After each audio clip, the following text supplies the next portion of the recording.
que ce sommet n'aurait jamais dû se tenir, parce que l'OTAN ne devrait plus exister.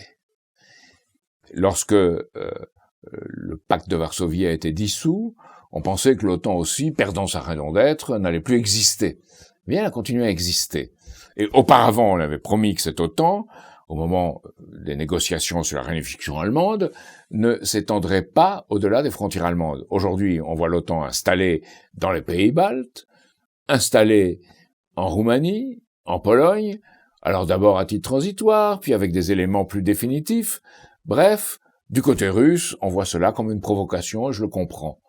On a une situation, donc, qui se met en place, beaucoup plus dangereuse que celle au moment de la guerre froide, où il y a, du côté américain comme du côté russe, une situation où on envisage d'avoir une frappe préemptive avant même que l'ennemi vous ait frappé, pour tenter de défendre les intérêts nationaux ou de détruire la capacité de deuxième frappe, de contre-frappe de l'ennemi. C'est une situation extrêmement grave.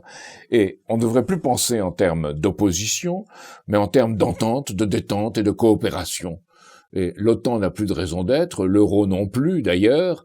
Il faudrait une politique en Europe et dans le monde où on pense en termes de développement mutuel, de projets communs, comme les Chinois en ont tracé la direction avec la nouvelle route de la soie, la ceinture économique de la nouvelle route de la soie, où des projets d'intérêt mutuel iront servir les intérêts de l'humanité, et la France devrait être au premier rang de cela.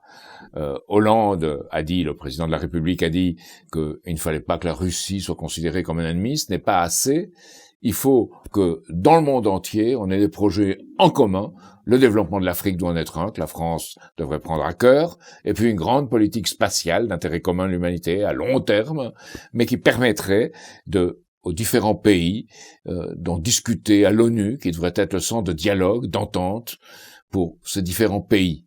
Donc, ce sommet de l'OTAN, c'est quelque chose de très dangereux, et il faut arrêter ces politiques qui sont des politiques de va-t-en-guerre, quelque part, et en revenir à une politique où les différents pays définissent un avenir selon les conditions qui pensent être les meilleures.